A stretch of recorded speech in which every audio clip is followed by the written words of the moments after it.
Hello friends, my name is Pankaj Vaishnav and we are going to understand our chapter 2 of geography, that is forest and wildlife resources. इस पूरे chapter में हमें क्या क्या समझना है? सबसे पहले हमें समझना है कि बायोडाइवर्सिटी क्या होती है, इकोसिस्टम क्या होता है और इनकी इंपॉर्टेंस क्या है पर्टिकुलरली ह्यूमन के लिए। फिर हमें यह समझना है कि इंडिया, अपनी country India, flora and fauna यानी कि बायोडाइवर्सिटी में कितना रिच है। फिर हमें यह समझना है कि बायोडाइवर्सिटी का, फॉरेस्ट का, वाइल्ड लाइफ का कंजर्वेशन क्यों जरूरी है और गवर्नमेंट ने इनके लिए क्या क्या स्टेप्स उठाए हैं। फिर हमें यह समझना है कि कंजर्वेशन की दृष्टि से हम फॉरेस्ट रिसोर्स को कैसे क्लासिफाई कर सकते हैं और इंडिया में इनका डिस्ट्रीब्यूशन कहां कहां पर है। फिर हमें यह समझना है कि कम्युनिटी कैसे कंजर्वेशन करती है, कैसे कंजर्वेशन में पार्ट लेती है। तो आज के पार्ट में हम समझेंगे बायोडाइवर्सिटी को, इकोसिस्टम को, इंडिया की बायोडाइवर्सिटी रिचनेस को और कंजर्वेशन क्यों जरूरी है और गवर्नमेंट ने क्या क्या स्टेप्स लिए हैं। तो आज के इस पार्ट में जो भी बातें हम समझेंगे उससे अपनी कॉम्पिटेंसी क्या डेवलप होगी, हम समझ पाएंगे कि बायोडाइवर्सिटी की पर्टिकुलरली ह्यूमन बीइंग्स के लिए क्या इंपॉर्टेंस है। तो शुरू करते हैं, सबसे पहले समझते हैं बायोडाइवर्सिटी को। देखिए, अपना जो अर्थ है, अर्थ पर सिर्फ ह्यूमन बीइंग्स ही नहीं रहते हैं, इसके अलावा और भी लिविंग थिंग्स है, जैसे कि डिफरेंट टाइप ऑफ फ्लोरा है, डिफरेंट टाइप ऑफ फौना है। फ्लोरा मतलब अलग अलग प्लांट्स है, ट्रीज है, और फौना मतलब अलग अलग टाइप के एनिमल्स है, माइक्रो ऑर्गेनिज्म है। तो अपनी अर्थ पर डिफरेंट टाइप का फ्लोरा और डिफरेंट टाइप का फौना मिलता है, इसी को कहा जाता है बायोडाइवर्सिटी। ये जो अलग अलग एनिमल्स है, अलग अलग प्लांट्स है, इन सब का फॉर्म अलग अलग है, इन सब का फंक्शन अलग अलग है, लेकिन कहीं ना कहीं इनका फॉर्म और फंक्शन इंटरकनेक्टेड है और इसी की वजह से पूरे एनवायरनमेंट की और बेसिकली ह्यूमन बीइंग्स की हेल्थ बनी रहती है, इनका एग्जिस्टेंस बना रहता है। तो बायोडाइवर्सिटी क्या होता है? बायोलॉजिकल थिंग्स में जो डाइवर्सिटी है, यानी कि प्लांट्स एंड एनिमल्स में जो विविधता है, जो डाइवर्सिटी है, उसी को बोला जाता है बायोडाइवर्सिटी। और अपनी अर्थ पर बहुत इमेंस बायोडाइवर्सिटी है, बहुत ज्यादा रिचनेस है बायोडाइवर्सिटी में। तो बायोडाइवर्सिटी क्या होती है? इसे हम बायोलॉजिकल डाइवर्सिटी भी कह सकते हैं। बायोडाइवर्सिटी का मतलब होता है variety of all living things and there interaction. जितनी भी लिविंग थिंग्स है उसमें कितनी वैरायटी है, उसमें कितनी डाइवर्सिटी है, और ये एक कॉम्प्लेक्स सिस्टम के थ्रू इंटरकनेक्टेड है, इसी को बोला जाता है बायोडाइवर्सिटी। इनका फॉर्म अलग होता है, फंक्शन होता है, लेकिन ये एक कॉम्प्लेक्स सिस्टम के द्वारा, एक मल्टीपल वेब द्वारा इंटरकनेक्टेड होते हैं, एक दूसरे पर डिपेंडेंट होते हैं, तभी अपनी एनवायरनमेंट की हेल्थ बनी रहती है और ह्यूमन एग्जिस्टेंस बना रहता है। तो अपनी अर्थ यानी कि अपने हैबिटाट पर इमेंस बायोडाइवर्सिटी है, अलग अलग प्रकार के प्लांट, ट्रीज, माइक्रो ऑर्गेनिज्म, बड़े बड़े एनिमल्स हमें देखने को मिलते हैं। तो फौना की बात की जाए, यानी कि प्लांट, ट्रीज की बात की जाए, तो अपनी अर्थ पर छोटे छोटे प्लांट से लेकर बड़े बड़े प्लांट्स मिल सकते हैं, जैसे कि हमें लाइकन से लेकर बड़े बड़े बानियन ट्रीज देखने को मिलते हैं। इसी प्रकार फौना की बात की जाए तो छोटे छोटे एनिमल से लेकर बड़े बड़े एनिमल्स यहां पर मिलते हैं, जैसे कि छोटे छोटे माइक्रो ऑर्गेनिज्म से लेकर बड़े बड़े एनिमल जैसे कि एलिफेंट है, ब्लू व्हेल है, ये देखने को मिलते हैं। तो अपनी अर्थ, अपना हैबिटाट जो है वो बायोडाइवर्सिटी के मामले में बहुत ज्यादा रिच है। इससे से जुड़ा एक कंसेप्ट आता है इकोलॉजिकल सिस्टम, जिसे इकोसिस्टम भी बोला जाता है। इकोसिस्टम का मतलब क्या होता है? मान लीजिए कि एक सिस्टम है, एक जगह है, मान लीजिए कि पानी के अंदर की हम बात कर रहे हैं, अंडर वाटर की बात कर रहे हैं, तो वहां पर आपको डिफरेंट प्लांट मिलेंगे, डिफरेंट एनिमल मिलेंगे, जिसे बोला जाता है बायोटिक कंपोनेंट। और यहीं पे आपको एयर मिलेगी, यहीं पे आपको टेम्परेचर मिलेगा, यहीं पे आपको वाटर मिलेगा, जिसे बोला जाता है नॉन बायोटिक थिंग्स। तो बायोटिक थिंग्स और नॉन बायोटिक थिंग्स और इनका इंटरेक्शन क्या कहलाता है?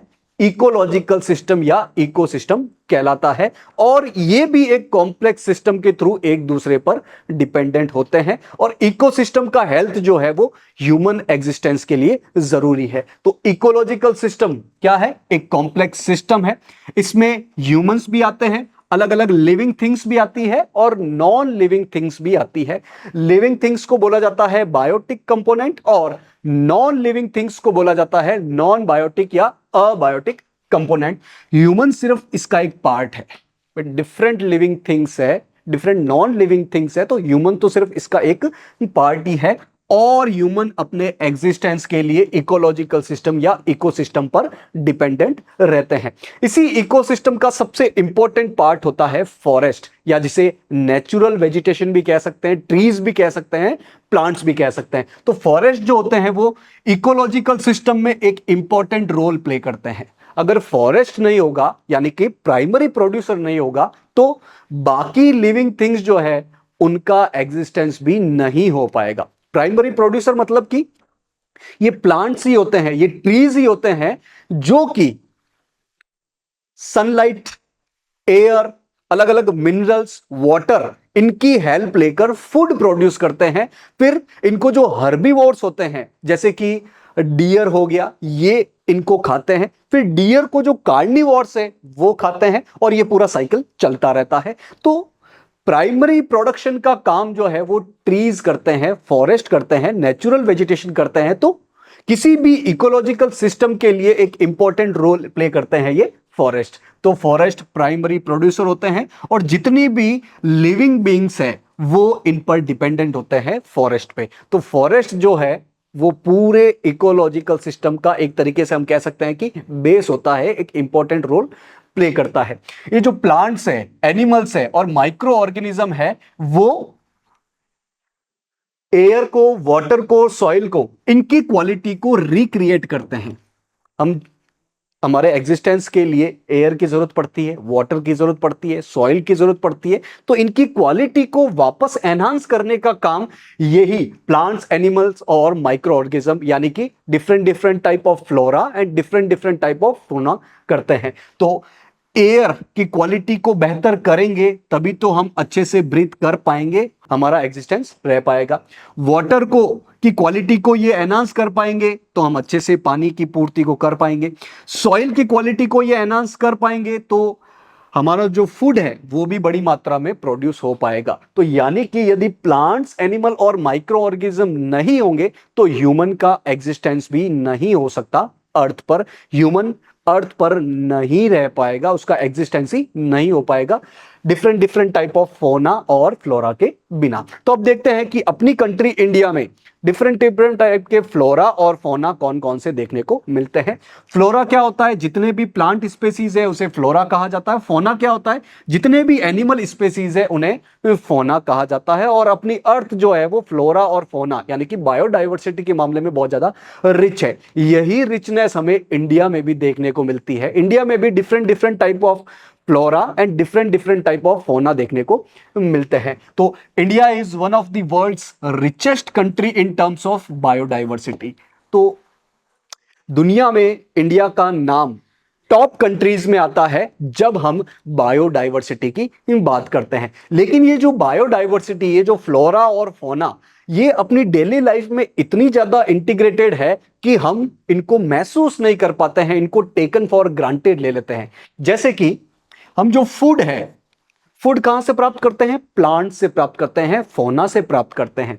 वैसे ही क्लोथ्स, जो नेचुरल फाइबर है जैसे कि कॉटन है, जूट है, इनको हम कैसे प्राप्त करते हैं, प्लांट से ही तो प्राप्त करते हैं और इन्हीं से अपने क्लोथ्स बनते हैं, ये हमारी नीड को सेटिस्फाई कर रहे हैं।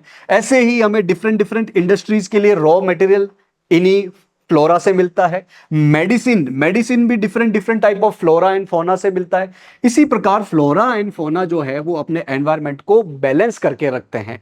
तो इन फ्लोरा और फौना यानी कि बायोडाइवर्सिटी का यूजफुलनेस बहुत ज्यादा है और इतना ज्यादा है अपनी डेली लाइफ में कि हम इसको महसूस नहीं कर पाते हैं और इनको टेकन फॉर ग्रांटेड ले लेते हैं। हम भूल जाते हैं कि इनका इंपॉर्टेंस क्या है और इसी की वजह से हम इन बायोडाइवर्सिटी के प्रति इनसेंसिटिव हो गए हैं, जिसकी वजह से ये बायोडाइवर्सिटी, ये फ्लोरा और फौना धीरे धीरे कम होते जा रहे हैं और बहुत सारे फ्लोरा और फौना तो एक्सटिंक्ट हो गए हैं खत्म हो गए हैं। तो flora and fauna are under great stress, इन पर बहुत ज्यादा प्रेशर पड़ रहा है, ये अंडर ग्रेट स्ट्रेस है, और जिसकी वजह से फॉरेस्ट और वाइल्ड लाइफ जो है वो रैपिडली डिक्लाइन हो रहे हैं, खत्म हो रहे हैं। इसका बेसिक कारण क्या है?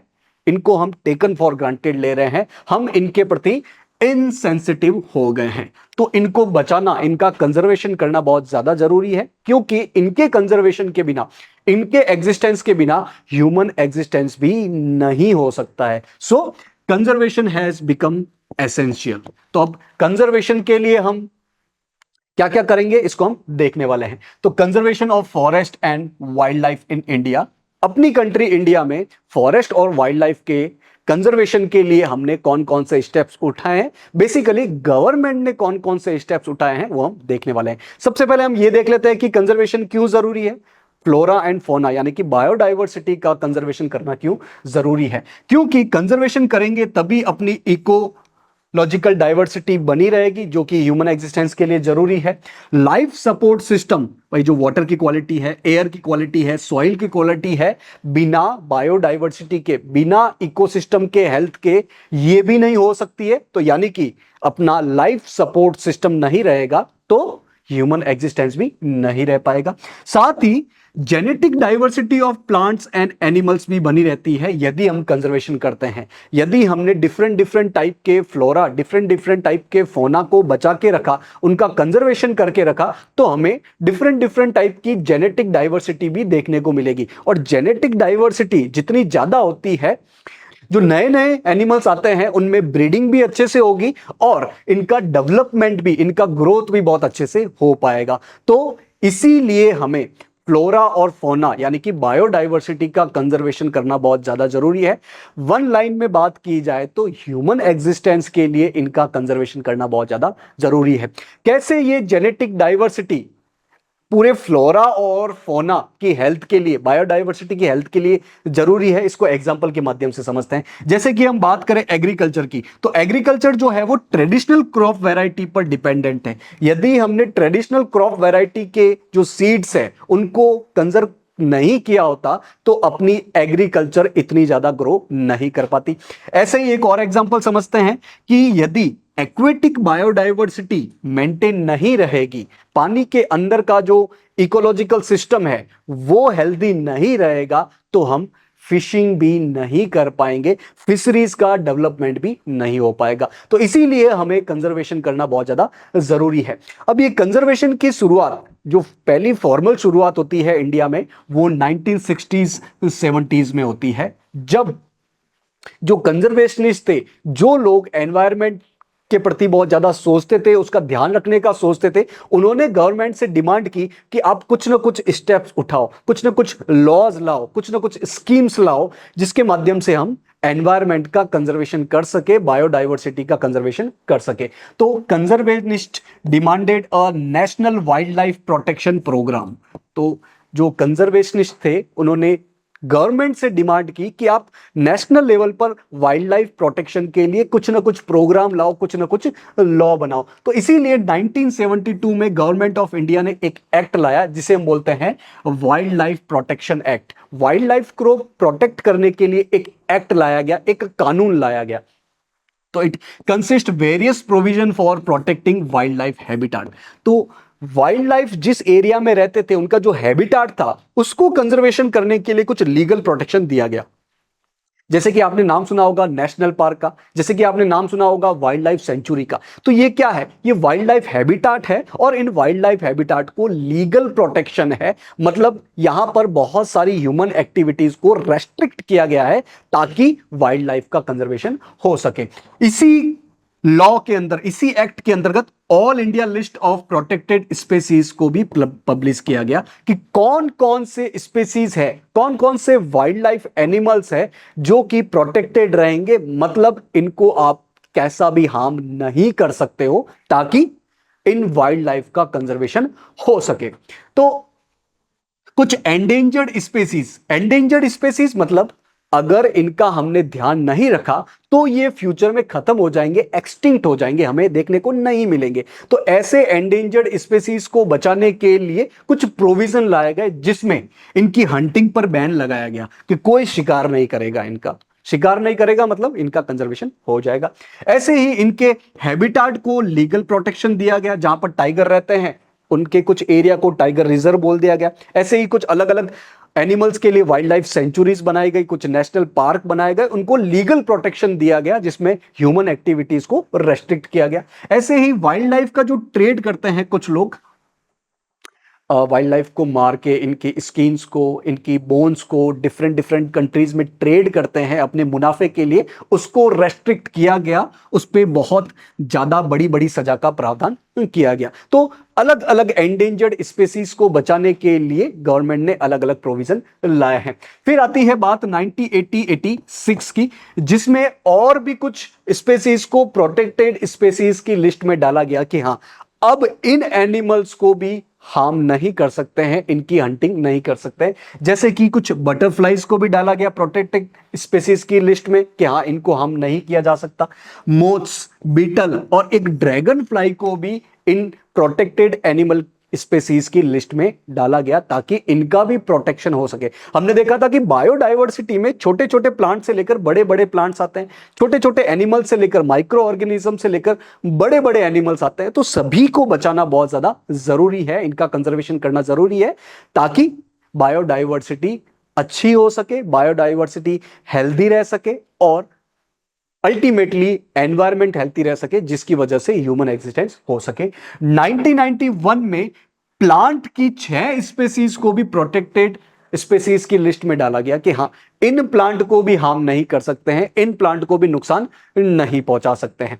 देखते हैं प्रोटेक्टेड एरिया क्या होते हैं। प्रोटेक्टेड एरिया मतलब ऐसे वाइल्ड लाइफ हैबिटाट एरिया जिसको लीगल प्रोटेक्शन दिया गया है गवर्नमेंट की तरफ से। जैसे कि आपने नाम सुना होगा नेशनल पार्क, जैसे कि आपने नाम सुना होगा वाइल्ड लाइफ सेंचुरी। तो ये क्या है?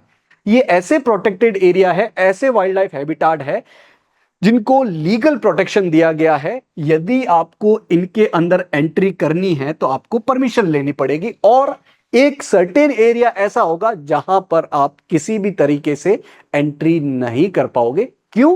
क्योंकि इनके अंदर जो वाइल्ड लाइफ रह रहे हैं उनका कंजर्वेशन किया जाए। भाई, उनका भी तो एक हैबिटाट होता है, उनका भी एक घर होता है, उनको भी आराम से घूमना होता है ताकि वो हेल्दी रह सके, उनका कंजर्वेशन हो सके। तो कुछ थ्रेटन्ड एनिमल के लिए कुछ प्रोजेक्ट भी लाए गए कि हाँ, स्पेसिफिकली इन एनिमल को ऐसे ऐसे हम प्रोटेक्ट करेंगे, ये स्टेप से इनका प्रोटेक्शन हम करेंगे। इसके लिए अलग अलग प्रोजेक्ट लाए गए, जैसे कि सबसे फेमस है प्रोजेक्ट टाइगर। टाइगर को बचाने के लिए अलग से प्रोजेक्ट लाया गया और जिसमें कुछ टाइगर रिजर्व भी बनाए गए, कुछ प्रोटेक्टेड एरियाज भी बनाए गए। ऐसे ही वन हॉर्न राइनोसोरस, इनको बचाने के लिए भी स्पेसिफिकली इनके लिए प्रोजेक्ट लाए गए। ऐसे ही हंगुल, कश्मीर स्टैग के लिए भी हमने कुछ प्रोजेक्ट लाए। Crocodile, different different type of crocodile, जैसे फ्रेश वाटर क्रोकोडाइल है, सॉल्ट वाटर क्रोकोडाइल है और घड़ियाल, इनको बचाने के लिए भी हम अलग अलग प्रोजेक्ट लेके आए।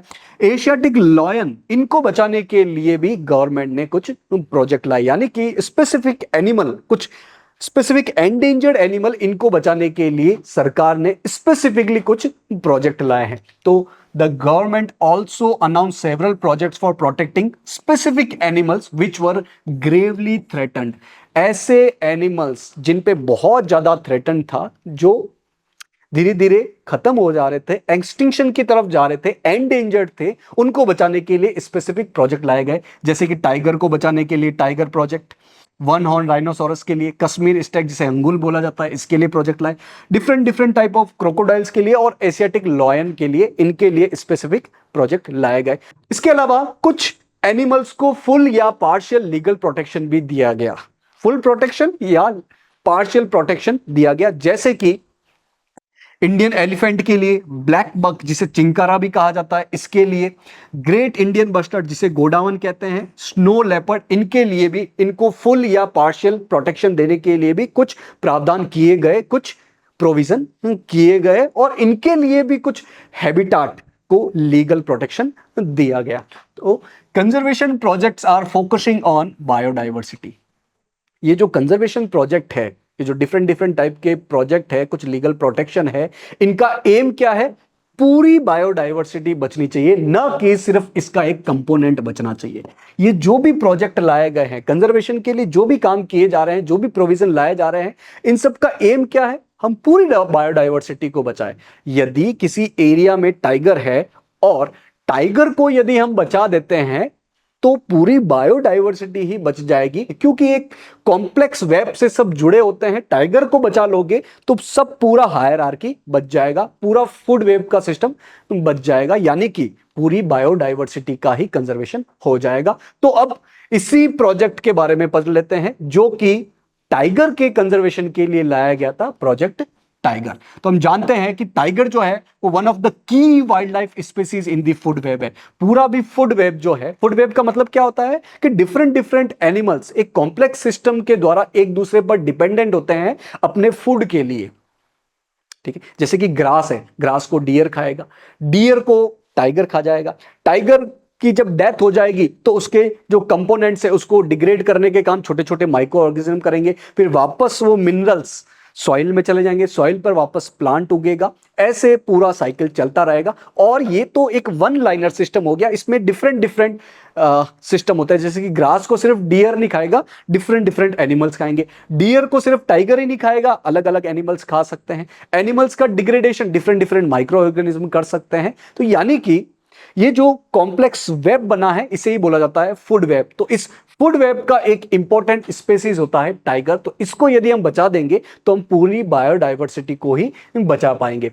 तो ये प्रोजेक्ट टाइगर लाना क्यों पड़ा? क्योंकि हमको टाइगर को बचाना है। और कैसे पता चला कि टाइगर कम होते जा रहे हैं? जब हम दो डेटा देखते हैं कि इस सेंचुरी के स्टार्टिंग में टाइगर के जो नंबर था वो था 55,000, और जब हमने 1973 में टाइगर की पॉपुलेशन को देखा तो वो 1827, मतलब इतने ज्यादा कम हो गए हैं। कहां 55,000 और कहां पर अराउंड 1800। तो गवर्नमेंट ने सोचा, दूसरे कंजर्वेशनिस्ट ने सोचा कि हमें अब टाइगर को बचाना बहुत ज्यादा जरूरी है। पहले हम ये देख लेते हैं कि टाइगर की पॉपुलेशन इतनी कम क्यों हो रही है। इसमें पहला कारण है पोचिंग फॉर ट्रेड। लोग इसके स्किन को, इसके बोन्स को ट्रेड करने के लिए, ज्यादा पैसा कमाने के लिए इसकी पोचिंग करते हैं, इल्लीगल हंटिंग करते हैं, जिसकी वजह से धीरे धीरे इसकी पॉपुलेशन कम होती जा रही थी। दूसरा, इनका हैबिटाट श्रिंक हो रहा था। जिस एरिया में ये रहते हैं, जहां पर ये अपना खाना प्राप्त करते हैं, जहां पर ये रहते हैं, धीरे धीरे वो एरिया कम हो रहा था, क्योंकि पॉपुलेशन बढ़ रही थी और पॉपुलेशन की डिमांड भी बढ़ रही थी। रोड्स बनानी है, रेलवे लाइन बिछानी है, बड़ी बड़ी बिल्डिंग्स बनानी है, जो सिटीज है उनका एक्सपांशन करना है। तो इन सब के चक्कर में टाइगर का जो हैबिटाट था वो धीरे धीरे श्रिंक होता जा रहा था। वो भी एक मेन रीजन है किसका? टाइगर पॉपुलेशन के कम होने का। तीसरा इंपॉर्टेंट रीजन है depletion of prey base. Tiger को खाने के लिए जिन एनिमल्स की जरूरत पड़ रही थी वो एनिमल्स भी धीरे धीरे खत्म हो जा रहे थे। उनका भी वही रीजन है, उनकी भी इलीगल हंटिंग की जा रही थी, उनका भी जो हैबिटाट है वो कम होता जा रहा था, बेसिकली पॉपुलेशन ग्रोथ की वजह से, ह्यूमन पॉपुलेशन ग्रोथ की वजह से। तो यदि वो कम हो रहे हैं तो यानी कि टाइगर को खाने के लिए कम चीज मिल रही है, और टाइगर को खाने के लिए कम चीज मिल रही है, इसका मतलब टाइगर की पॉपुलेशन भी धीरे धीरे कम हो रही थी। और सबसे बड़ा कारण है growing human population. Human population बहुत ज्यादा तेजी से बढ़ी और पर ह्यूमन की डिमांड भी बढ़ने लगी, जिसकी वजह से ह्यूमन ने अपने सेटलमेंट का एक्सपांशन तो किया, और इस चक्कर में बेसिकली जो डिफरेंट डिफरेंट एनिमल्स थे, जो टाइगर था, उनका हैबिटाट श्रिंक हुआ और धीरे धीरे उनकी पॉपुलेशन कम होने लगी। तो सेंचुरी के स्टार्ट में जहां 55,000 टाइगर पॉपुलेशन थी, वहीं 1973 आते आते ये पॉपुलेशन 1827 इतनी ही रह गई। तो फिर गवर्नमेंट ने सोचा कि इनको बचाने के लिए हम प्रोजेक्ट टाइगर लाते हैं। इसके अलावा कुछ और भी समस्या है, जैसे कि tiger population is on the brink of extinction. Basically Asian countries में धीरे धीरे जो टाइगर पॉपुलेशन इतनी कम हो गई कि वो एक्सटिंक्ट होने लगे। मतलब कुछ साल उनका ध्यान हमने नहीं रखा तो वो हमें दिखना बंद हो जाएंगे, उनकी पॉपुलेशन जीरो हो जाएगी। तो एशियन कंट्रीज में ऐसा क्यों है? क्योंकि यहां पर टाइगर स्किन का जो ट्रेड है वो ज्यादा हो रहा था।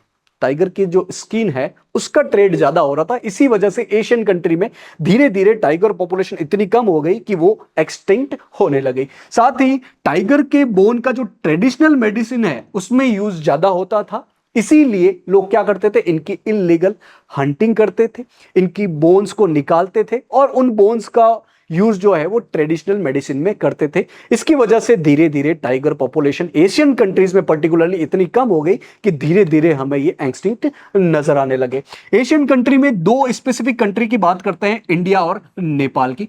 तो इंडिया और नेपाल में बिकॉज पूरे वर्ल्ड की टाइगर पॉपुलेशन का 2/3 यानी कि अराउंड 66% टाइगर मिलते हैं, तो जो इनलीगल हंटिंग करते थे, जो टाइगर की पोचिंग करते थे, उनके मेन टारगेट पे ये दो कंट्रीज थी कि हाँ, हम इंडिया नेपाल में जाएंगे और वहां पर टाइगर की हंटिंग करेंगे और फिर बोन्स इनसे निकालेंगे, इनकी स्किन निकालेंगे, उनका ट्रेड करेंगे और मोटा पैसा कमाएंगे। तो India and Nepal, these two country are prime target for poaching and illegal trade of tiger. Reason क्या है? क्योंकि पूरे वर्ल्ड में जितना भी टाइगर पॉपुलेशन है उसका 2/3 यानी कि अराउंड 66% जो है वो इन दो कंट्रीज में हमें देखने को मिलता है। तो इसीलिए हमें प्रोजेक्ट टाइगर लाने की बहुत ज्यादा जरूरत थी ताकि हम इस इंपॉर्टेंट स्पीसीज का कंजर्वेशन कर सके। तो ये प्रोजेक्ट टाइगर कब आता है? 1973 में। और ये प्रोजेक्ट टाइगर बहुत ज्यादा सक्सेसफुल प्रोजेक्ट है। इस प्रोजेक्ट टाइगर की वजह से धीरे धीरे हमें टाइगर पॉपुलेशन बढ़ती हुई देखने को मिल रही है। तो it is one of the well publicised wild life campaign in the whole world. तो पूरे वर्ल्ड में बहुत ज्यादा सक्सेसफुल ये कैंपेन रहा है, बहुत ज्यादा सक्सेसफुल एक ये प्रोजेक्ट रहा है। तो देखते हैं इंडिया के कुछ इंपॉर्टेंट टाइगर रिजर्व के बारे में, जो कि इसी प्रोजेक्ट टाइगर के अंतर्गत कुछ स्पेसिफिक हैबिटाट है जिनको लीगल प्रोटेक्शन दिया गया है। जैसे कि राजस्थान में है सरिस्का वाइल्ड लाइफ सेंचुरी, ये एक प्रोजेक्ट टाइगर के अंदर आने वाला हैबिटाट है। इसके अलावा मध्य प्रदेश में है बांधवगढ़, नीचे केरला में है पेरियार टाइगर रिजर्व, उधर उत्तराखंड में है कॉर्बेट नेशनल पार्क जो कि बहुत ज्यादा फेमस है particularly for tiger conservation. Assam में है मानस टाइगर रिजर्व और वेस्ट बंगाल में है सुंदरबन नेशनल पार्क। तो अराउंड 50 से भी ज्यादा इंडिया में टाइगर रिजर्व है। ये इंपॉर्टेंट अपनी बुक में बताए गए हैं। इंपॉर्टेंट ये 5-6 टाइगर रिजर्व है। इनकी लोकेशन, इनके स्टेट और इनके नाम हमें पता होने चाहिए। तो आज के पार्ट में हमने जो भी पढ़ा उससे अपनी लर्निंग आउटकम क्या रहता है, हम समझ पाए कि बायोडाइवर्सिटी क्या होती है, इकोसिस्टम क्या होता है, स्पेसिफिकली ह्यूमन बींग्स के लिए इनका इंपॉर्टेंस क्या है, इनका कंजर्वेशन करना क्यों जरूरी है, और कंजर्वेशन के लिए इंडिया में गवर्नमेंट ने कौन कौन से इंपॉर्टेंट स्टेप्स उठाए हैं, और इसमें एक स्पेसिफिक प्रोजेक्ट टाइगर के बारे में हमने समझा। तो आज की क्लास में हमने जो भी चीज समझी उसको क्वेश्चन के माध्यम से हम टेस्ट कर लेते हैं। तो the first question is which one is considered as primary producers in an ecological system. Question पूछ रहा है कि एक इकोलॉजिकल सिस्टम में प्राइमरी प्रोड्यूसर कौन है? A forest, B animal, C sun, D humans. तो हमने देखा था कि इकोलॉजिकल सिस्टम में one of the important components is trees, plants, natural vegetation, जिसे हम बोलते हैं प्राइमरी प्रोड्यूसर। तो प्राइमरी प्रोड्यूसर किसे बोला जाता है? फॉरेस्ट को बोला जाता है। Next question is question number 2, the Indian wild life protection act was implemented in which year. Question पूछ रहा है कि हमने वाइल्ड लाइफ को प्रोटेक्ट करने के लिए एक एक्ट लाया था, एक कानून लाया था, एक लॉ लाया था। वो इंडिया में जो लॉ आया था वो कब आया था? 1972 में, 1971 में, 2010 में या 1982 में? तो हमने देखा था कि 1972 में एक लॉ आता है, एक एक्ट आता है जिसमें हम वाइल्ड लाइफ को प्रोटेक्ट करने के लिए अलग अलग प्रोविजन लाते हैं। Option number A will be our right answer. Next question, question number 3, which is not a threat to tiger population in India. Question बोला जा रहा है कि इंडिया में टाइगर पॉपुलेशन के लिए कौन सा फैक्टर एक थ्रेट नहीं है। Option A is shrinking habitat, B is trade of tiger skin, C is use of their bones in traditional medicine and D is Project Tiger. तो किससे टाइगर की पॉपुलेशन को खतरा नहीं है? भाई हैबिटेट श्रिंक होगा, हैबिटेट कम होगा तो वो तो टाइगर पॉपुलेशन के लिए खतरा है। अगर टाइगर स्किन का ट्रेड किया जाएगा तो फिर इसकी इलीगल हंटिंग भी की जाएगी, जो कि टाइगर पॉपुलेशन के लिए खतरा है। यदि इनके बोन्स का हम ट्रेडिशनल मेडिसिन में यूज करेंगे तो ये भी एक टाइगर पॉपुलेशन के लिए खतरा है। तो तीनों ही खतरा है। कौन सा खतरा नहीं है? Project tiger. प्रोजेक्ट टाइगर तो टाइगर पॉपुलेशन को बढ़ाने के लिए लाया गया एक प्रोविजन है। तो ये टाइगर पॉपुलेशन के लिए खतरा नहीं है। Option number D will be our right answer. तो इन क्वेश्चन के माध्यम से हमने आज जो भी पढ़ा उसको टेस्ट कर लिया है। होप आज की क्लास आपको समझ में आई होगी। Thank you for joining today's session.